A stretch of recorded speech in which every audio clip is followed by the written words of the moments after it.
அத்தியாயம் 102 கடுமையான சண்டை. 3 மணி நேரம் கழித்து நூற்றுக்கணக்கான எலும்புக்கூடுகளை தலைச்சுத்தல் போன்ற முகபாவத்துடன் பார்த்தபோது கபிலன் கடுமையாக மூச்சிரைத்துக் கொண்டிருந்தார். அவன் மிகவும் சோர்வாக இருந்தான். வாளை பிடித்திருந்த அவனது கை மரத்துப் போனது. எலும்புக்கூடுகள் குழிக்குள் தொடர்ந்து கொட்டினால் சில நிமிடங்களில் அவன் சரிந்து விடுவார் என்று அவன் உணர்ந்தான். அவன் இடது பக்கம் பார்த்தான். பார்த்திபனின் நிலையும் நன்றாகத் தெரியவில்லை. கடினமான மூச்சுடன் அவன் மற்றொரு எலும்புக்கூட்டை பின்னுக்குத் தள்ளினான். கபிலன் மற்றும் பார்த்திபனின் பின்னால் இருந்த தரன் தனது முழங்கால்களை பிடித்துக் கொண்டு நின்று கொண்டிருந்தார். அவரது உடலில் ஒரு அவுன்ஸ் மானா கூட மிச்சமில்லை. தரன் புலம்பினான், டேய் எங்கப்பா, என்ன விட்டுருங்கடா, இதுக்கு மேல முடியல. நிலைமை மோசமாகிக் கொண்டிருந்தது. எலும்புக்கூடுகளை பார்த்தபோது கபிலன் பற்களைக் கடித்தான். அவன் எலும்புக்கூட்டின் மார்பில் வெட்டினான். அவன் கை நடுங்கியது. வாளின் பிடியை கிட்டத்தட்ட இழந்தது. அவனுக்கு முன்னால் இருந்த எலும்புக்கூடு இதை பயன்படுத்திக் கொண்டது. அது தனது வாயை அகலமாகத் திறந்து கபிலன் மீது ஒரு எரிமலைக் குழம்பு பந்தை வீசியது. கபிலனின் கண்கள் தாக்குதலை நோக்கியே இருந்தன. அவன் விலகிச் செல்ல விரும்பினான். ஆனால் அவன் உடல் அவன் பேச்சைக் கேட்கவில்லை. தற்காப்புக்காக அவன் கையை நகர்த்தினான்.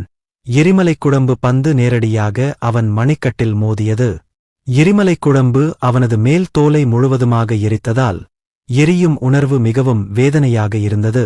காயமடைந்த கபிலனை பார்த்த பார்த்திபன் பற்களைக் கடித்துக்கொண்டு தனக்கு முன்னால் இருந்த எலும்புக்கூட்டைத் தள்ளிவிட்டு கபிலனை நோக்கிக் கத்தினான்.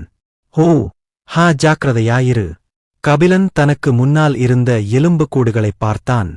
அவற்றில் ஒன்று மற்றொரு எரிமலைக் குழம்பு தாக்குதலை வீசத் தயாராக இருந்தது. தாக்குதல் தூரத்தைத் தவிர்க்க அவன் சற்று பின்வாங்கினான். தனது சேமிப்பு வளையத்திலிருந்து மீதமுள்ள மருந்துகளை எடுத்து 2 மானா மீட்பு மருந்துகளை தரன் மீது வீசினான். அவன் தரையில் சரிந்தார். பார்த்திபன் கபிலனை பார்த்தான். அவனுடைய பார்வை கொஞ்சம் மங்கலாகிக் கொண்டிருந்தது. ஏனென்றால் சில நிமிடங்களுக்கு முன்பு நிறைய நீல நிற கோர்+டி தரவரிசை எலும்புக்கூடுகள் குழிக்குள் நுழைந்தன. அவன் சிஸ்டம் டபுள் பவர் ஸ்கில்லை பயன்படுத்தினான். கபிலன் ஒரு சக்தி மருந்தை அவன் மீது வீசினான். பற்களைக் கடித்தபடி பார்த்திபன் தன் முன்னால் இருந்த எலும்புக்கூட்டை உதைத்து மருந்தை பிடித்தான். டோட், நன்றி கபிலா. ஒரு சிறிய குப்பியில் இருந்த திரவத்தை விழுங்கியபோது அவரது குரல் அரிதாகவே கேட்கத் தொடங்கியது. டோட், மருந்து விளைவு உதைக்கத் தொடங்கியபோது அவரது சக்தியில் சிறிது உடனடியாக மீட்டெடுக்கப்பட்டது. பார்த்திபன் மற்றும் தரன் இருவரும் கபிலனுக்கு நன்றியுள்ளவர்களாக இருந்தனர்.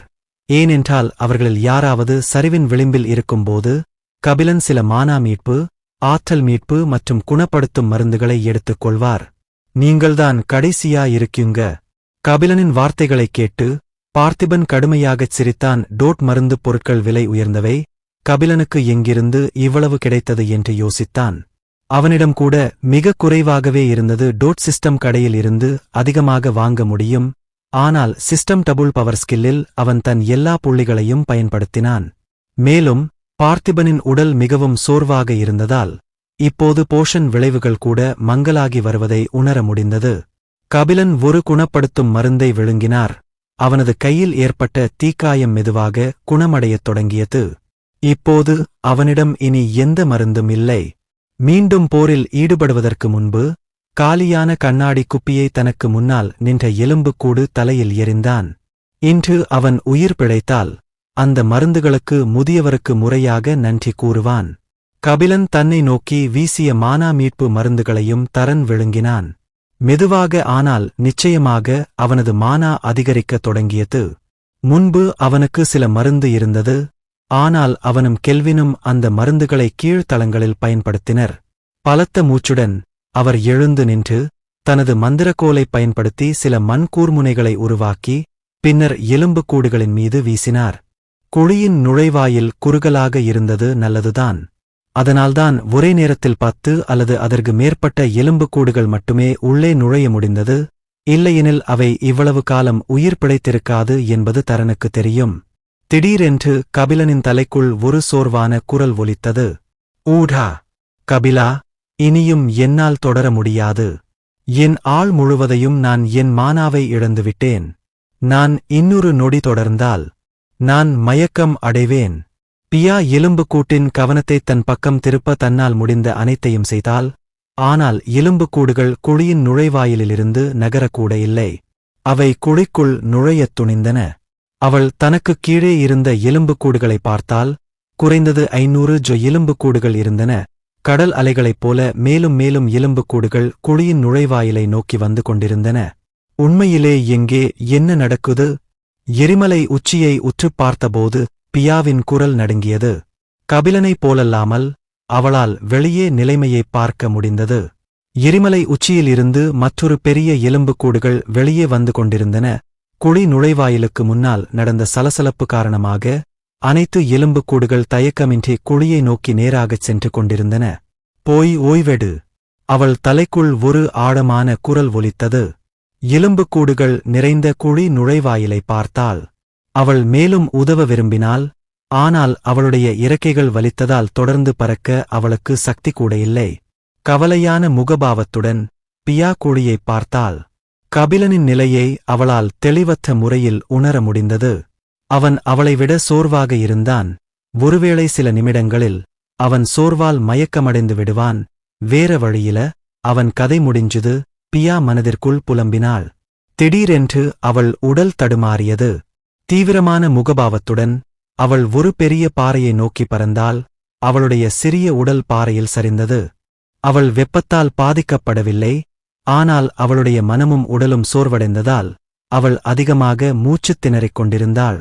இதெல்லாம் நடந்து கொண்டிருக்கும்போது 7வது மாடிக்கு மேலே உள்ள சிவப்பு வானத்தில் ஒரு சிறிய விரிசல் உருவானது. ஒரு நொடிக்குள் விரிசல் அகலமாகி வானத்திற்குள் ஒரு கருந்துளை உருவானது. கருப்பு நிற ஆடைகளை அணிந்த ஒரு கொம்பு உருவம் கருந்துளையிலிருந்து வெளியே வந்தது. 7வது மாடியின் பாதுகாவலர் நிக்சன் தான். அவர்தான் விசாரணையை பார்த்திபன் மற்றும் மற்றவர்களுக்கு ஒதுக்கினார்.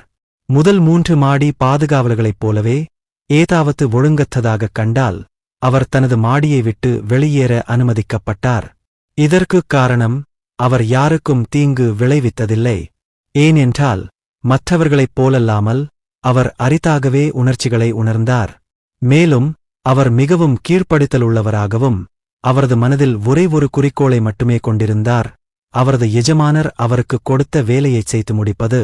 கபிலனின் திடீர் தோற்றத்தை பார்த்த பிறகு நிக்சன் தனது அதிகாரத்தை பயன்படுத்தி காரணத்தைச் சரிபார்க்க தரையை விட்டு வெளியேறினார். அவர் சில நிமிடங்களில் திரும்பி வந்திருப்பார். ஆனால் முதல் தளத்தின் பாதுகாவலர் சூசன் அவரை பாதியிலேயே தடுத்தார். புதிய குழந்தைகளிடம் விடைபெற்ற பிறகு ஜோர்டான் என்ற முதியவர் தனிமையாக உணர்ந்ததால் சூசன் அவரை புதையல் தளத்தை பார்வையிடச் சொன்னார்.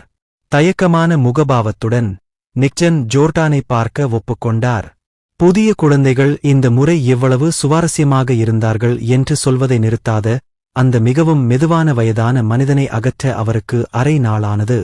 எரிச்சலூட்டும் முகபாவத்துடன் நிக்சன் ஓய்வெடுக்க தனது இருப்பிடத்தை நோக்கி மிதக்கத் தொடங்கினார். ஆனால் திடீரென்று அவர் ஏதோ தவறாக உணர்ந்தார். அவன் சட்டென்று திரும்பி குறுகிய கண்களுடன் எரிமலைகளில் ஒன்றைப் பார்த்தான். என்ன நடக்கிறது?